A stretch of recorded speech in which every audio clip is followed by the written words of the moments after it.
Good afternoon, everyone, and thank you for joining us today for the launch of our adaptation webinar series.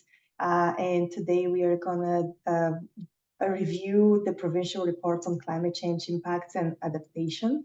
Al Douglas is with us on the call, who will help us with this. But before I pass it to him, I wanted to welcome you. I'm Desi from Clean Air Partnership, and I'm very happy that you're joining us today. I wanted to start with land acknowledgement. Clean Air Partnership is a Toronto-based organization, and we acknowledge that the land on which we operate is the traditional territories of many nations, including the Mississaugas of the Credit, the Anishinaabe, the Chippewa, the Haudenosaunee, and the Wendat peoples, and is now home to many diverse First Nations, Inuit, and Métis peoples. We're located maybe on a different territories. Feel free to tell us in the chat from where you are joining us. Really, the purpose of the series was to identify where are our municipalities in their adaptation efforts, to support those who are in the beginning stage of developing or updating their risk and vulnerability assessments, and provide resources and best practices on that. As well as to showcase potential next steps towards adaptation implementation and examples of shovel-ready projects. As well as the adaptation webinar series is to discuss specific thematic adaptation and resilience initiatives, more related to extreme heat and flooding and general community resiliency. This is a continuation of efforts that we've been putting for the last years. We had other adaptation workshops and webinars, and through them and through talking with you, these are some of the research questions that we gathered, and I really wanted today to confirm, are they still relevant, as well as to gather some other additional questions. As you can see on the slide, some of the questions are how are impacts, cost, and benefits calculated? What are some key implementation lessons learned? Examples of resilience hubs. So really, I would like you to, it's important to hear from you. Feel free to provide in the chat or in the Q&A box what you're thinking and what questions you have. I also have a more formal way of gathering your feedback. In a second, I will launch a poll where we are asking you, where is your municipality in terms of developing and implementing risk and vulnerability assessment, adaptation plan, and implementation. Also, we are asking, is there still need for more research and resources on cost of doing nothing? I did list a few of the available resources here on the slides, and I'll be sharing the presentations and the recording and summary notes of everything discussed today with you, so you have these resources as well.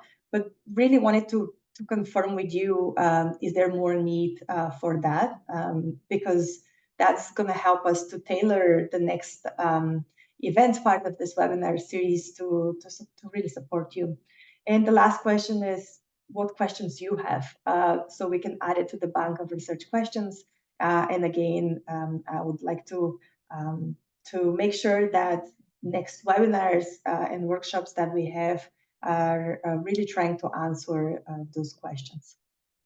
So you should see the poll in front of you, and I see that answers are coming up. I'm gonna wait for a couple seconds here to gather more of your feedback.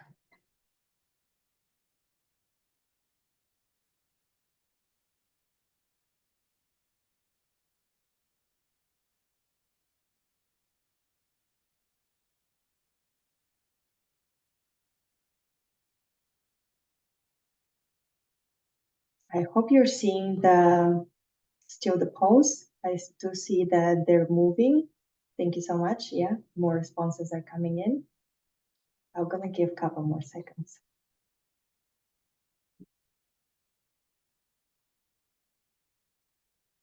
Okay, here we have 18 of you thus far responded the polls or 20, and everyone is confirming that there is a need more for cost of doing nothing research. I do want to hear more on that. Please feel free to elaborate on the chat. So I'll make sure that maybe we'll have in one of the sessions where we're providing resources, we're gonna really specifically work on that. Yes, for the last question, the chat, right? You can write it in the poll. I hope you can write your answer in the poll. Okay. I think we have quite good participation, so I'm gonna stop it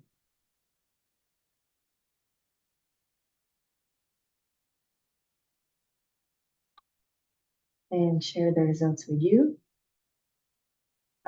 As you can see, around what is this, 42% of you, and there could be many of you that answered, multiple people from one municipalities, I'll confirm that.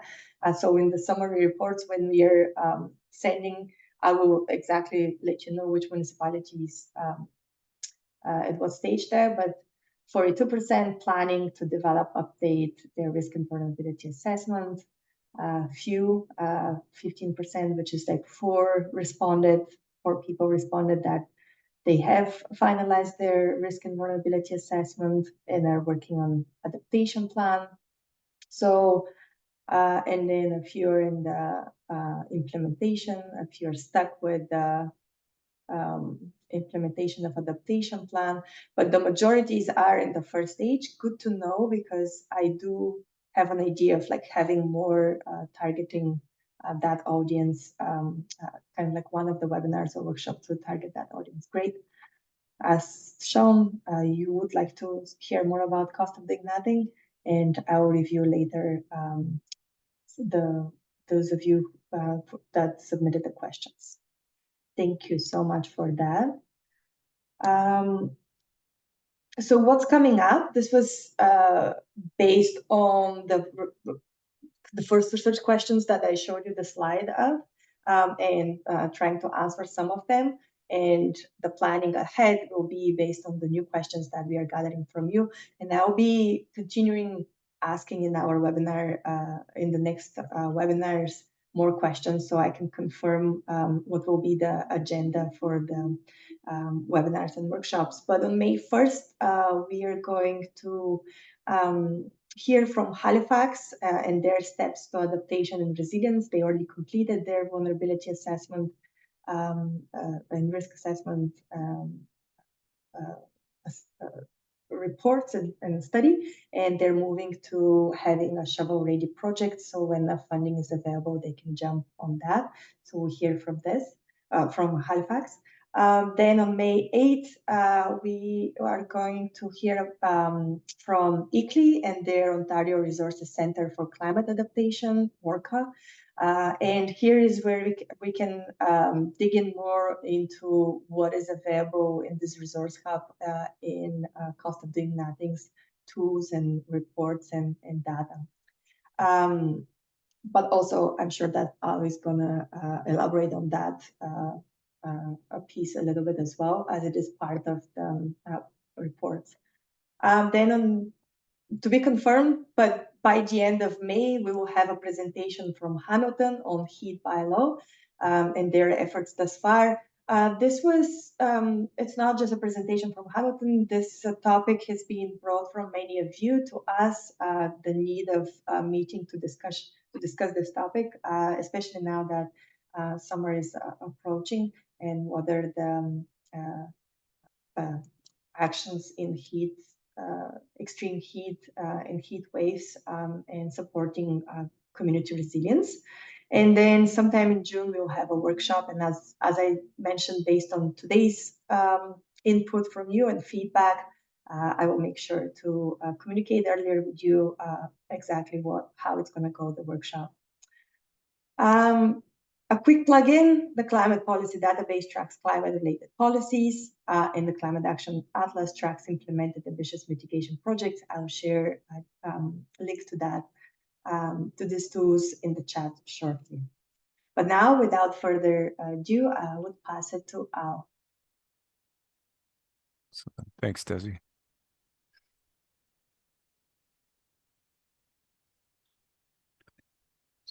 Can we do? While I was sharing the screen, please write your questions in the Q&A box, and we'll have a discussion and answering Q&A session after Al's presentation. Is everything, everything, can you see its presentation look? Yes. It's on the screen? Yeah, good. Okay. All right, good. Hi, everyone. Thanks for joining today, and kudos to the Clean Air Partnership for setting this up for the Clean Air Council. The impact assessment for Ontario took place from August of 2020 to January of 2023. So it was about a 2.5-year endeavor to do this first impact assessment for Ontario. There wasn't a big splash when the results were submitted to the government. There wasn't a big release, and so opportunities like this are fantastic and give me the chance to tell you a bit about the process as well as some of the results. So we'll spend the next 30 minutes or so going through some of the higher points and the finer points of the impact assessment. And before I started, I was looking at the list of participants and recognized a number of names, including some colleagues who were part of the process and helping from the ministry side. So it's great to see your names on the list of participants here. Let me start by saying a few words about the Climate Risk Institute. We are an academically affiliated, not-for-profit corporation. My office is in Sudbury on the Laurentian University campus. We have a staff contingent of 17 people who work from their home offices across the country. We stretch in the west from Saskatchewan to Nova Scotia, Halifax, Nova Scotia in the east. But the vast majority of people are in their home offices here in Ontario, and we've been doing this work since I got started in 2001 in the field of impacts and adaptation. Climate Risk Institute does a lot of work in all aspects of adaptation and adaptation planning. We focus a lot of our effort right now on training and credentialing. We have programs designed for professional engineers and planners, and have also got content for the ag sector and forestry, and have done work for contaminated sites and other specific tailored training programs for different municipalities. We play a role in communicating and translating information that appears in the literature. We're always trying to, be playing that translation function and promoting implementation of adaptation, but also familiar with the policy side and those things that drive or pose as barriers to adaptation. And I can say that this has probably been the largest portion of our work since we got started just under 5 years ago, is these large-scale risk assessments. The green shaded areas are parts of the country where CRI has either led or partnered in conducting risk assessments. There are 2 of them that are continuing right now for us. We're leading both the impact assessment for Nunavut and for New Brunswick, which just started a couple of months ago. So we're going to focus on the one for Ontario in this presentation. It's appropriate to start with what the objectives of the study were. Think about the reasons why we would be doing this in the first place. And of course, because it's the first time it's been done in Ontario, it establishes a baseline of risk. We get an understanding of, where things are at, and that's, a logical starting point. But it's also to improve our understanding. So, collecting the information and doing the assessment gives us knowledge. It encapsulates the state of knowledge on risks and impacts for Ontario, and it also supports decision making. We're meant to take this information and build it into our thinking and our planning so that we're making decisions that are resilient to climate change, both now and into the future. But the final 2 components are that we were told to construct a method that would be scalable and replicable. Replicable in the sense that we want to do this again. It's cyclical. And I noticed one of the questions was, who's on the next iteration of their vulnerability and risk assessment? And so the province was likely thinking the same way. If we develop a good methodology, we can adapt that, build on that for the next time around when we do this again in 3 or 5 years' time.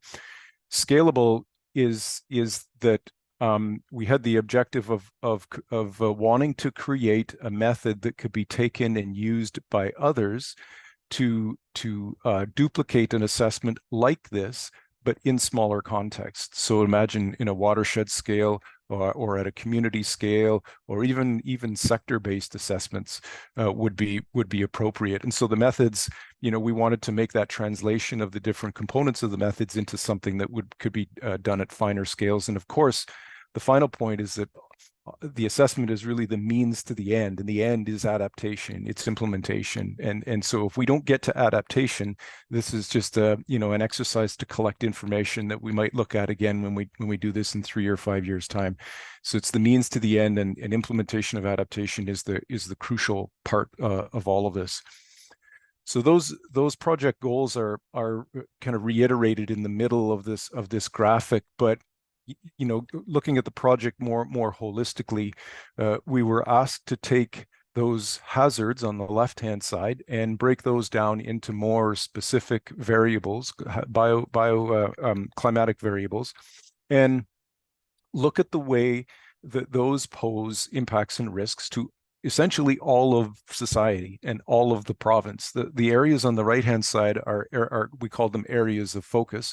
There are 5 of them in total, but within each one of those, it encapsulates an awful lot. And so we were trying to, it's pretty much everything is what we had included in the impact assessment. And of course, the timeframes, for us are to, take a look at the baseline of the 30-year baseline. It was 1970 to 2000 was the baseline period that we evaluated, and then talk about impacts and risks into the middle of the century, and then out towards the end of the century in the 2080s. These were defined for us at the beginning of the assessment. The province had created these. These are the regions of the province within which we would want to report on impacts and risks. These largely follow census division lines, except for the far north, which is more of an ecoregion line. But again, comprehensive, top to bottom and east to west, wanting to take a look at the challenges that we are facing and might face into the future with respect to climate change. There were a number of participants along the way, and we have this chart to demonstrate how we engaged with people along the way.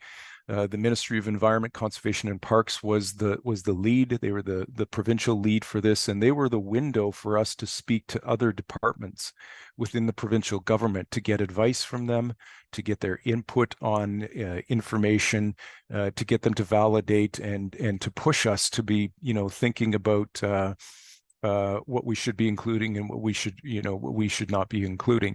That was very valuable. So the ministry, Environment, Conservation and Parks was the window to those other ministries, and they came with us all along the way. Our team was also comprised of different organizations who had thematic expertise or other expertise, climatology or socioeconomic expertise, who were part of the consulting team who undertook the assessment. We engaged with people external to the project along the way. On the bottom left, you can see regional area of focus and regional participants.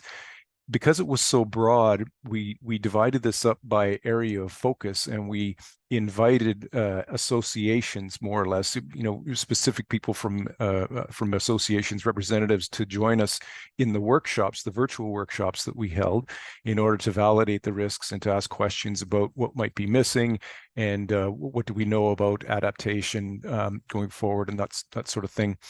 We engaged with Indigenous participants. That was a bit more challenging, particularly because we were in the middle of a pandemic.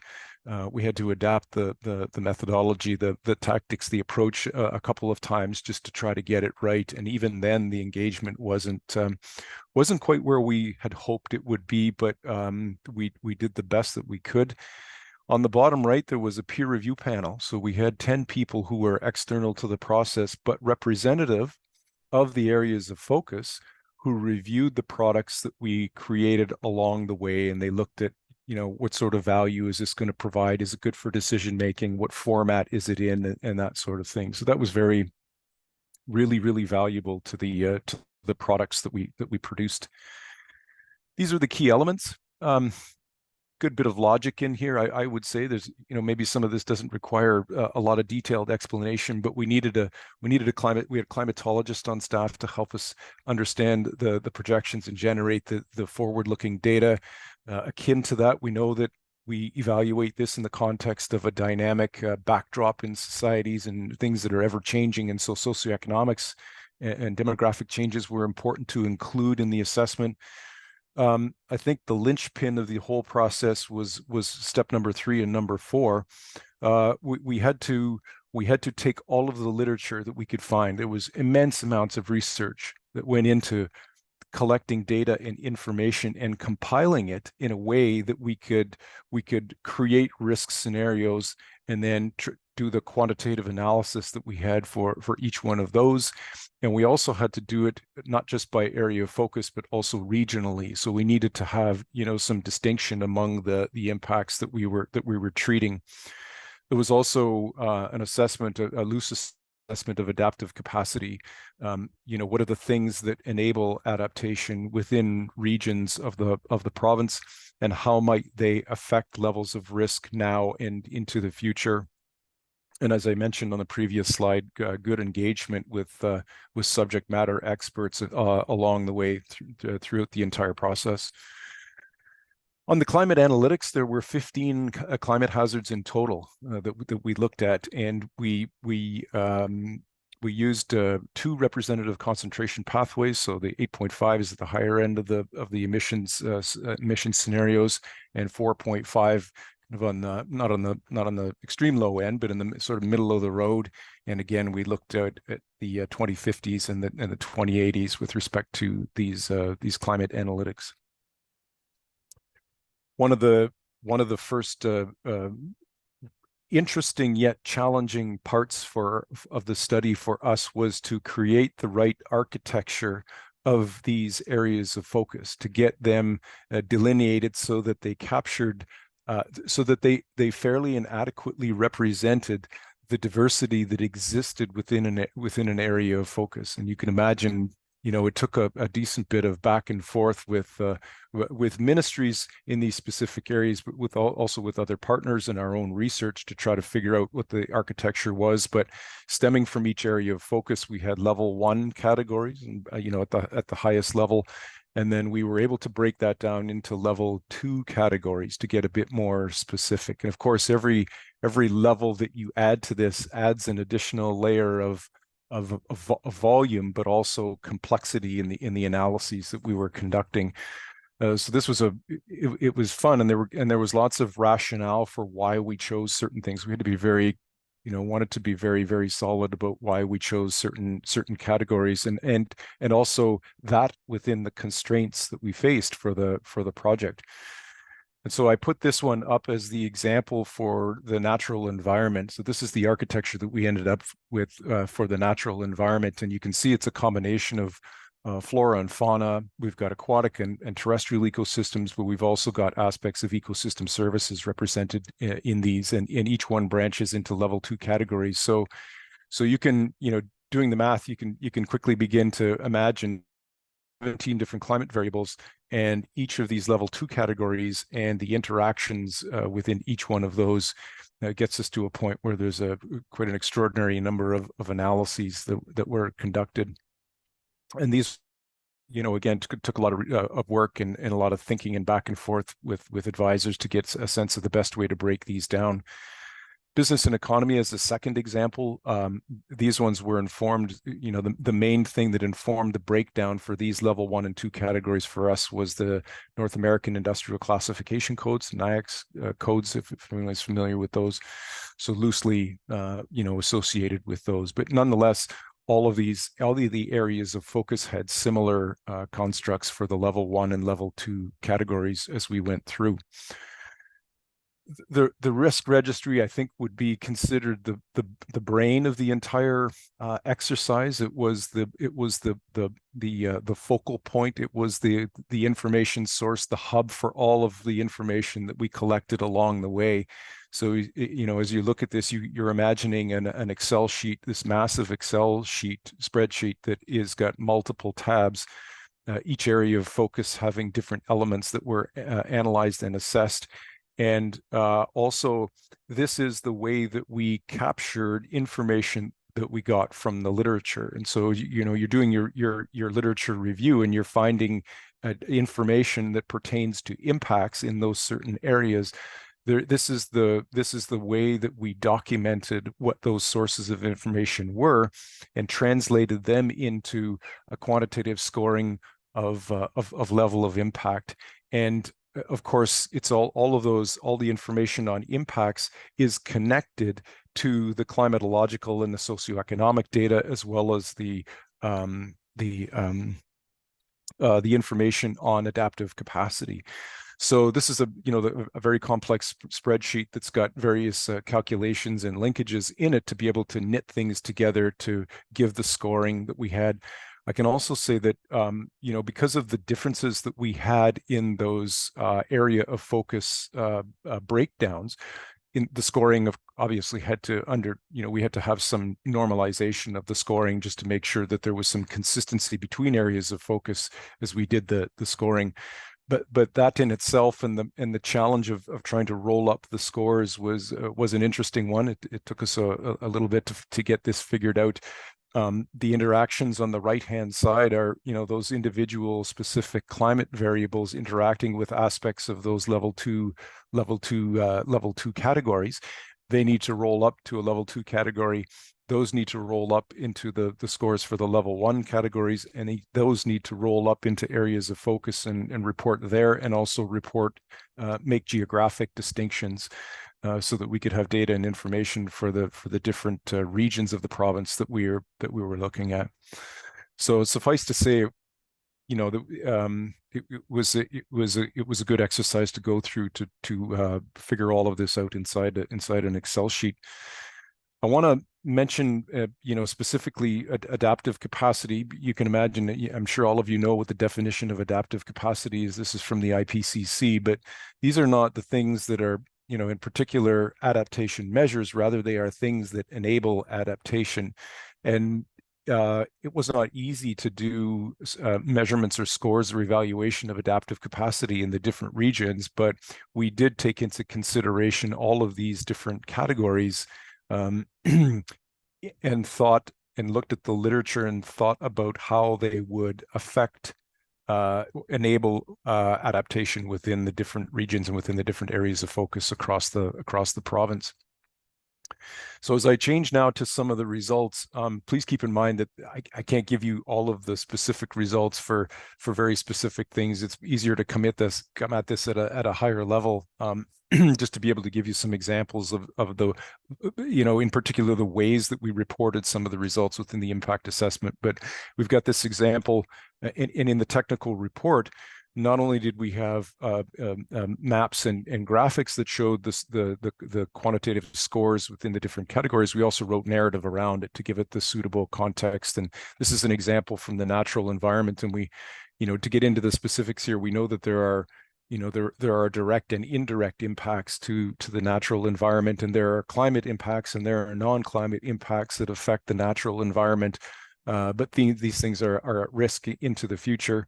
You can see the statistics about, we reach high levels of risk by mid-century, and many of those are, at very high levels of risk by the time we hit the end of the century. But there's also the fact that, as in the backdrop of population growth and community growth and development, we know that those are also substantive pressures on ecosystems, and it's in that context that we do this assessment. And these, with respect to the natural systems, they're fundamental. They underpin a lot of the resilience that we have in the rest of society and in different areas. So we understand their value. And a bit of irony is that we, in some cases, we try to engineer or re-engineer these natural systems to bring them back into communities. to help build resilience after we've wiped them out to put buildings and roads in. This is an example of the graphics that we produced. Again, we didn't go into very specific detail, like quantitative detail on the scoring of each of these. We realized that early that it would not paint a true picture of the impact scores for each of the categories because of the different climate hazards driving each one of the risk scenarios. And so as we roll it up into level 1 categories, it's a composition of all of the different climate variables that contribute to risk, and that's how we summed those up and reported them in this way. According to the level 1 categories. You can see those listed here. So these are the graphics that you would see in the report. And we also did it according to elements, pardon me, according to elements of the level 1 categories. If you recall, aquatic ecosystems were one of those level 1 categories under the natural environment. And so thinking about how this breaks down in different regions of the province, we can look at these and do some comparisons. And there's a lot behind this too. You have to read the document to understand that there's a lot behind it. Some of it is just the physical presence of some of these elements in different parts of the province. Some of them are the different climate hazards that are appearing and are more predominant in parts of the province, and the degree to which those climate hazards drive risks into the future. So it's another example of the graphic representation of some of these risks.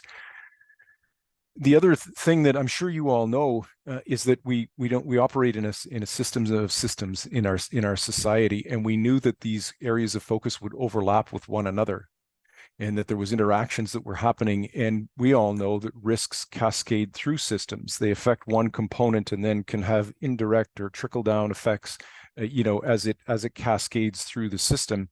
And we also know that there's this degree of connectedness that means that there will be risks that overlap or intersect, and we need to be cognizant of that. And so in that sense, we created these cross-sectoral themes. The ones in the gray circle are the titles of the cross-sectoral themes that we put together. And we looked at the ways that all of the areas of focus interact with one another, but it was through a people and communities lens. It was through the human lens that we looked at this.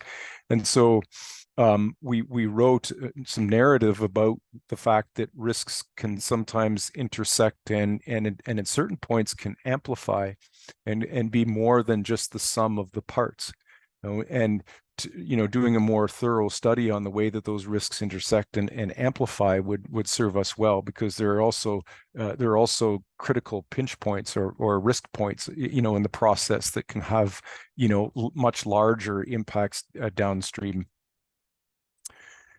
In doing this cross-sectoral analysis, we came up with these really crazy diagrams and that tried to explain, again, the narrative that's attached to these diagrams is the important thing. As you read through it, it would make it a little clearer, these diagrams and what they mean. But this is the example for food security. So we understand the connectedness between different elements of agriculture and food, and say infrastructure and the natural environment and business and economy.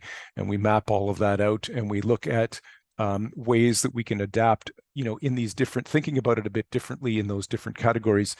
And we applied an equity lens to this as well. In thinking about this, it's not just people and communities, it's also who we know are the most vulnerable populations, the ones that need adaptation the most within communities, and how they will experience these sorts of risks. I'm going to roll through some slides, and this now on the Adaptation and Resilience Best Practices report. This was not the technical report, but this was one unique, distinct report that was produced as part of the impact assessment. It's a full documented report as well as a summary report that sort of trims it down and gets to the key points and loses some of the contextual and narrative stuff. But it's really important to mention this, because these are the solutions. These are the things that we're really wanting to be imparting with people as part of the impact assessment. And so along the way, in addition to our research and our literature review, we engaged with people to ask questions. And we also were aware of different activities and actions that are being taken for adaptation and resilience. When we got to the end of the process and had the reports, they were all reviewed by the peer review panel that I had spoke about earlier. You'd be hard pressed to find someone out there that's not part of this audience. We had a really hard time narrowing, and maybe that's okay. But I think in thinking about the audience, we had envisioned primary and secondary, but it really is this is at levels of government. This is where policies can be implemented to help support adaptation and resilience, and then the decision making that occurs within government as well as others are the ways that we can get to implementation of adaptation. The practitioners, the people who are the technical experts are involved with this, and others. And so the audience is wide, and maybe that's okay, because adaptation itself has to be a shared responsibility. And I think as you go through the list, you would see that there are examples in here that would apply to everyone. And the other interesting point, the other important point, is that there is a degree of specificity with adaptation. Implementation occurs at a local level, and it requires a degree of specificity that's something that's going to work for your community, that's supported by your politicians, that takes into account the dynamics of your community or your watershed. But there are overarching principles for adaptation. And so aside from the contextuals, the specific contextual stuff, you could think about these things and how they could be applied, or have these as lenses when you develop your adaptation plans, land use patterns, and implementing adaptation and resilient concepts into land use planning and your official plan. That's a fundamental. Resilient foundations is another fundamental. Get it mainstreamed and be thinking about it as an integral part of the things that you do within municipality. Building capacity, understanding how you're going to track and monitor. These are the overarching principles that are important for adaptation. And we also, on the converse, we wanted to bring to people's attention some of those things that are challenging when we think about adaptation. Getting too specifically focused on a very specific, technological solution or technological fix might not be most appropriate. Thinking about the difference between growth in our communities and adaptation and resilient growth. That's a struggle that's challenging. Third bullet, quantifying unquantifiable metrics. Think about the question. I know there was a lot of questions and interest in the economic side of the adaptation equation. The challenges that we likely all face in trying to quantify ecosystem services and the value of wetlands to protect us against flooding. Some cautions there. And there's all kinds of other things that are in the report that we've written about these cautions for maladaptation.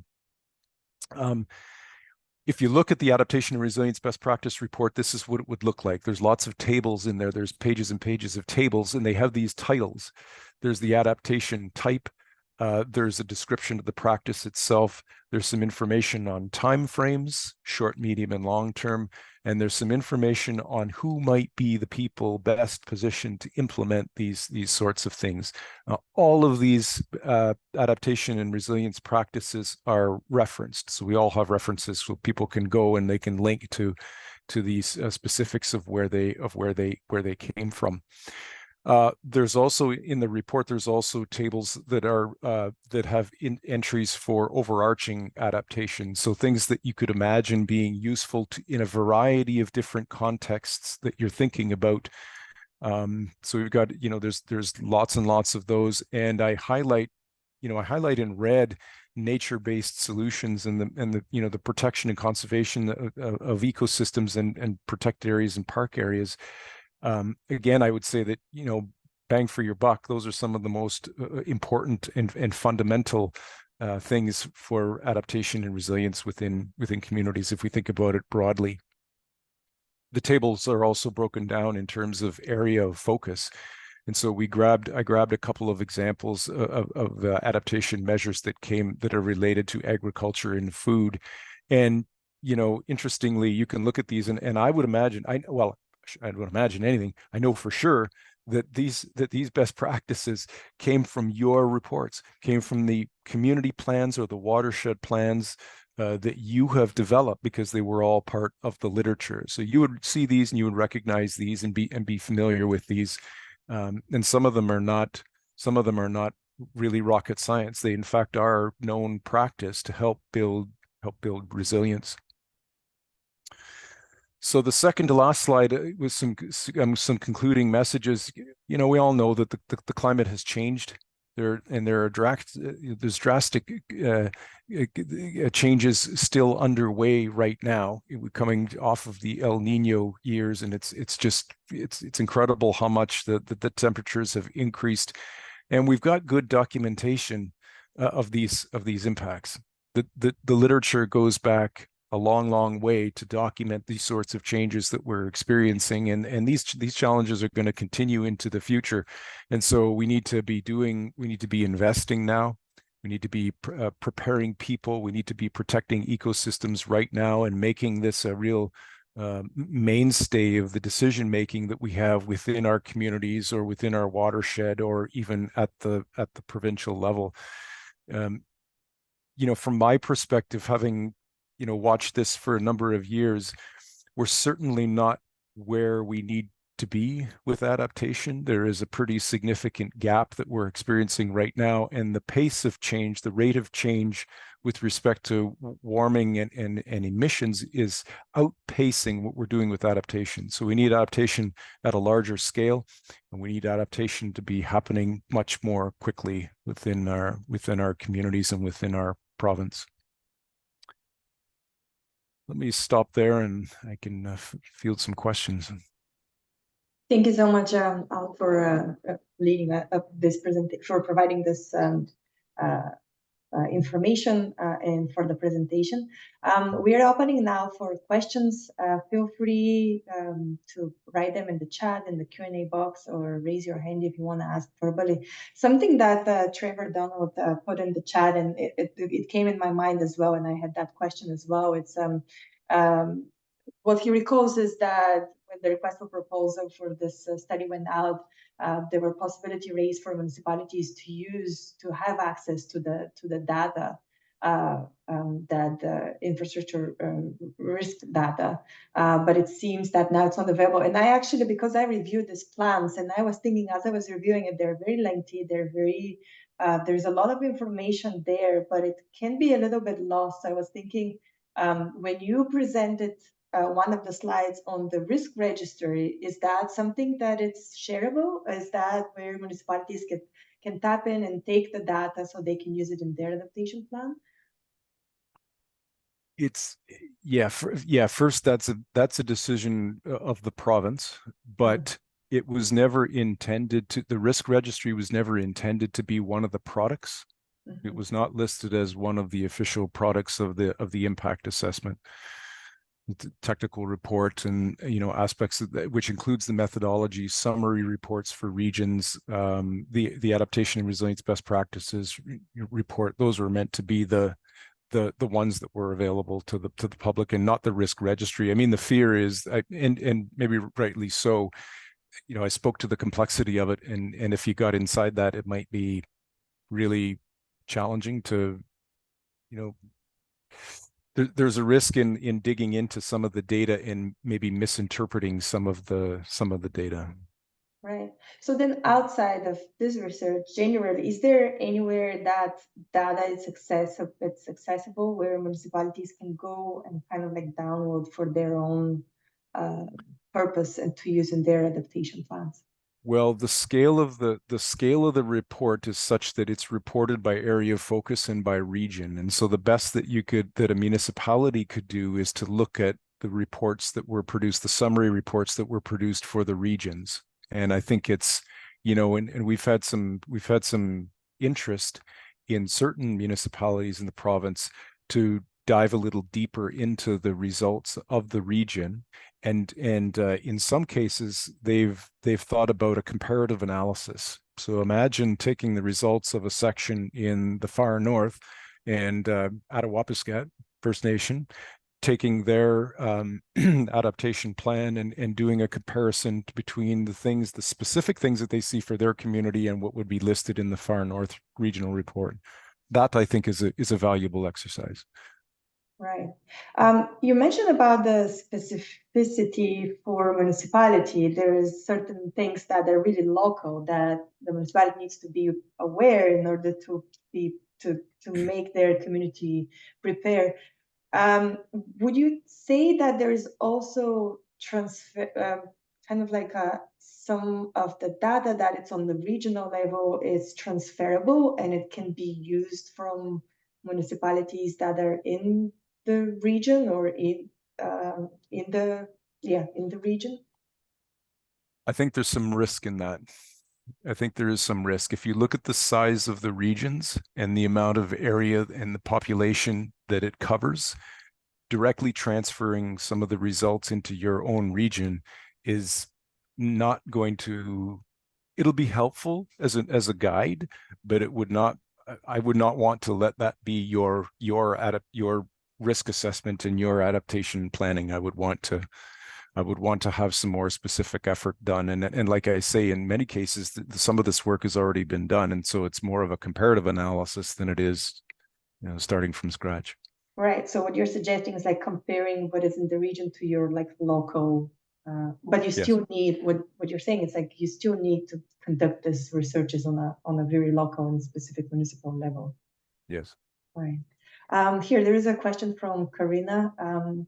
Windsor is currently preparing a monitoring and tracking report for council on the status of adaptation plan from 2020.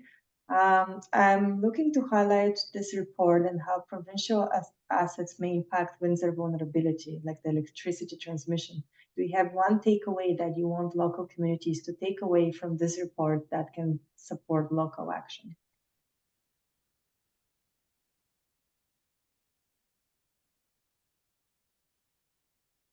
Yeah, that's a great a great question. I think I don't know if I could summarize it in one point, but there are a couple of things that come to mind. Decisions that we make on infrastructure now within communities are going to stay with us. The assets are there for a long time.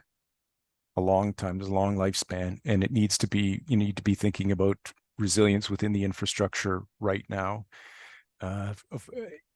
This also applies to areas where we're developing new infrastructure. So we're undergoing this massive change to electrification. We're electrifying everything. And so all of the infrastructure, as an example, all of the infrastructure that's associated with electrification should be thinking about how it will be resilient to climate change in the future as well. And I don't know whether we're capturing that or not. I suspect we're not. So it's this I know that the details of the report in the summary report, they give some really good examples of where what we need to be thinking about and contextualizing it for municipalities. It's important because the vast majority of the assets in the province are owned by municipalities, and so there's this, Karina, I think your question was speaking to levels of responsibility. There's the assets that are owned by the province, but there's also the assets that are owned by municipalities. And how can you rest assured that the province is doing their part to build resilience into their infrastructure, which will serve your community and service people within your community? I don't have an answer to it, but it just speaks to the shared role that we all have in adaptation. Right. I did, here I can jump in a little bit, and I think reviewing the plans, and I shared the link now, and I shared it to you in previous meetings as well, but yes, they're very lengthy, but there is a narrative and like specific wording that I think can be used in these messages and in your own adaptation plans. There's a lot of information there. Something that I'm planning, and here I'm gonna share it, which means that then I need to execute it, is that I was thinking to create a menu, like looking into the best practices report is like kind of like to create a little bit more a shortened menu, because it's, as I said, it's very lengthy, that it's for actions that are more or less applicable in here in our, for the CEC municipalities, which is in the most southern and central part in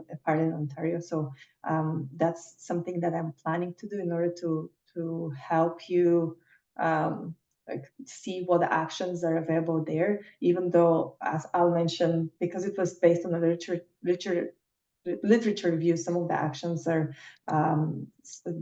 coming from your own documents. I'm just reviewing for more questions, comments. I think I saw someone raising your hand. Right. Let me just go. Was that by mistake, or someone wants to speak in? Was that Lisa? Would you like to ask your question verbally? Yeah, thank you. I wasn't sure how to unmute, but I see it now. So can you hear me? Yes. Awesome. Yeah, Lisa McTavish from City of Toronto. Thanks for the presentation, Al. That was a really great overview. You mentioned at the beginning that one of the objectives was to support and to inform decision making for adaptation, and that the intention of this work was that it could ideally be scaled or used in other settings. And it seems like the reports were designed and written to do that.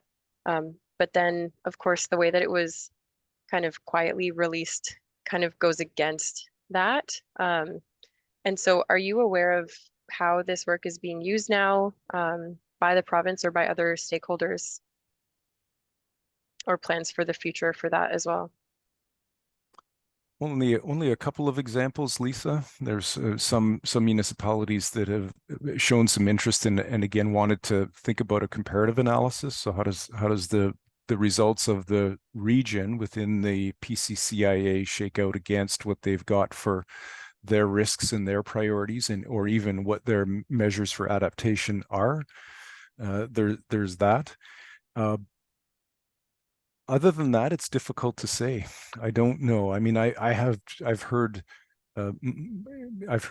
mutterings that the province is also looking at the results of the impact assessment, and departments of, are taking stock of what the risks were and what the results were of the impact assessment. But I don't have any concrete information on that. You're right. The release was quiet. It was a quiet release, and there's still only the large technical report that's on the provincial webpage. None of the other summary reports or the adaptation resilience best practices are there. So. Right. We're gonna get one more question from Aisha.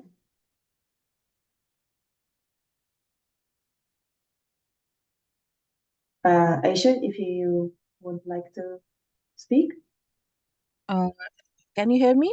Yes. Yeah, thanks for the presentation. It was really good. My question is I'm from Brampton, and I see there are some roads which are never complete. So I really want to know what the province is doing, because wherever you go, it's very inconvenient. Well, that's not the question Like for the. Thank you, yeah, Aisha. I work on alternative fuels, so I really wanted to know how Brampton, how this Peel region of Peel's GHG emissions are being counted and represented nationally in NDC and everything. Thanks so much, Aisha. I don't think this is a question specifically for Al. This is for someone from the city of Brampton that can respond on this. I think what I'd want to know is how the construction of new roads is reflecting changed climate and reflecting future climates. So how are the embankments, what are the intensity, duration, frequency curves that the engineers are using to inform the design of the roads? How is it impacting or changing certain ecological features and functions that are important to resilience? Those are the kinds of things that I'd be curious about. Right. Yeah.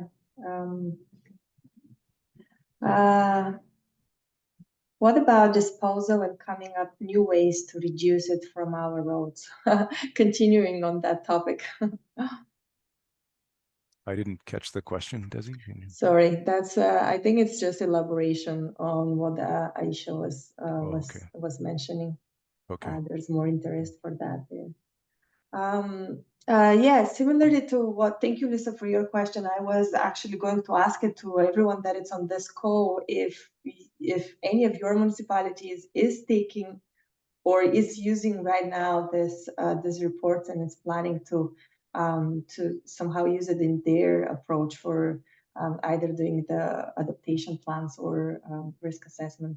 Feel free to answer um, in the chat or raise your hand on that if you're planning to, or if you're currently looking into them.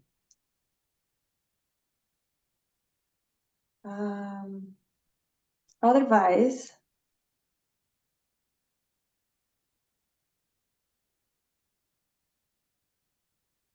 I'm just reviewing if there are more questions. Otherwise, we'll continue this.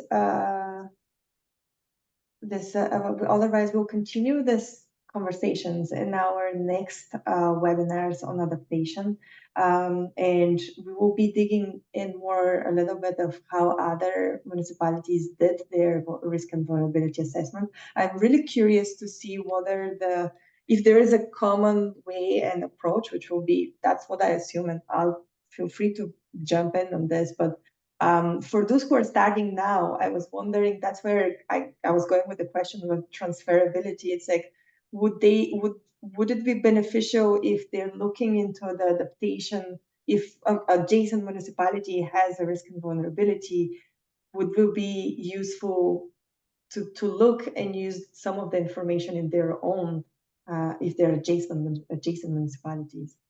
Mm-hmm. What would you, there would be some similarities there, right? Yeah, it's always interesting to see how the risks sort of transfer across between landscapes within municipalities and unique things that are experienced by different municipalities. It's interesting to see, but it's there's a part of assessing risk is the perceptions of risk and the tolerances of risk of the people who are within the municipality. That's why the engagement is so important, and you can have differing perceptions of risk, which would affect the consequence score, the consequence component of the risk equation, the formula that you use to calculate risk. So I think that's a big part of where those where there could be changes ultimately in risk scores. Another thing to consider is where people are using different climate data. When we got started on the impact assessment, the AR5 data from the IPCC was what was available, and that's what we started with. And didn't throughout the course of the project, the AR6 data began to be available, and we couldn't change courses along the way. We had to stick because we had started with AR5, and so there's new updated information, and we're making new developments in climate science and projections all the time. And so that too could factor into the updating of plans. And Karina said they're on second iteration. So, wanting to know if people are using AR6, the most recent set of climate data. Little nuances like that would make things, different in the scoring and different in the in the approach. Right. Maybe I will pose that. I will put that question in the poll for the next webinar, so we get the kind of like a sense of if that's data is used. We are at the end of this webinar. Thank you so much, Al, for your input and for the presentation today. Thanks everyone who joined us in our webinar today. Stay tuned for I will be sharing the reports and summary notes and the recording of this webinar. And enjoy the rest of the day. Thank you all. Thanks, Desi.